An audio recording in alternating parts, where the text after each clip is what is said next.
Die meisten Menschen glauben, sie hätten noch genug Zeit, um einen ganzen Bitcoin zu kaufen. Aber was, wenn genau das bald unmöglich wird?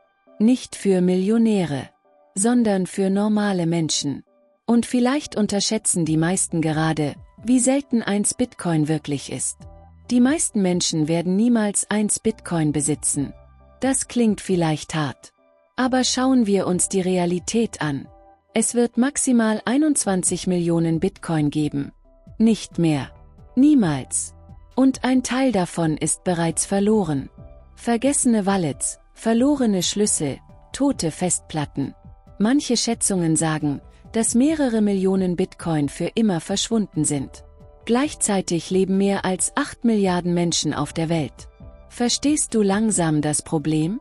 Schon rein mathematisch wird es für die meisten Menschen unmöglich sein, jemals einen ganzen Bitcoin zu besitzen. Und trotzdem denken viele noch immer, ich kaufe später. Ich warte auf den nächsten Crash. Ich habe noch Zeit. Aber genau das haben Menschen auch bei 1.000 Euro gesagt. Und bei 10.000 Euro. Und bei 30.000 Euro. Die Wahrheit ist, die meisten Menschen reagieren immer erst dann, wenn es emotional zu spät ist. Bitcoin ist seltsam. Je teurer er wird, desto mehr Menschen wollen ihn kaufen. Und je günstiger er ist, desto mehr Angst haben sie. Dabei müsste es eigentlich genau umgekehrt sein. Vielleicht geht es bei Bitcoin aber gar nicht mehr darum, einen ganzen Coin zu besitzen. Vielleicht wird selbst 0,1 BTC oder 0,01 BTC in Zukunft für viele Menschen wertvoll sein. Denn Knappheit verändert alles.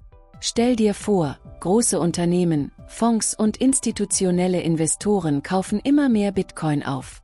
Das Angebot auf dem Markt sinkt weiter. Gleichzeitig steigt das Interesse weltweit. Was passiert dann? Genau. Der Zugang wird schwieriger. Nicht technisch, sondern finanziell. Und plötzlich wird ein ganzer Bitcoin zu etwas, das normale Menschen kaum noch erreichen können. Vielleicht klingt das heute übertrieben. Aber genau das haben Menschen früher über Immobilien gesagt. Oder über Aktien großer Tech-Unternehmen. Die meisten erkennen den Wert erst dann, wenn er offensichtlich geworden ist. Aber wenn etwas offensichtlich wird, ist es meistens schon teuer. Das bedeutet nicht, dass Bitcoin garantiert steigen wird. Niemand kennt die Zukunft. Es kann starke Crashs geben, Regulierungen, Panik, lange Seitwärtsphasen. Aber die Knappheit bleibt. Und genau deshalb diskutieren heute so viele Menschen darüber, wenigstens einen Teil eines Bitcoins zu besitzen. Nicht weil sie reich wirken wollen, sondern weil sie Angst haben, später komplett außen vor zu sein. Die eigentliche Frage lautet also nicht mehr, kann ich noch 1 Bitcoin kaufen?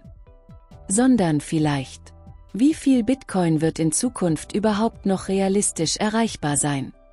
Die meisten werden warten, wieder warten und noch länger warten, bis sie irgendwann feststellen, dass sie zwar Zeit hatten, aber nichts getan haben. Und genau das bereuen Menschen oft am meisten. Nicht die falsche Entscheidung, sondern gar keine Entscheidung. Schreib mir jetzt in die Kommentare, glaubst du, dass 1 Bitcoin in Zukunft für normale Menschen unerreichbar wird?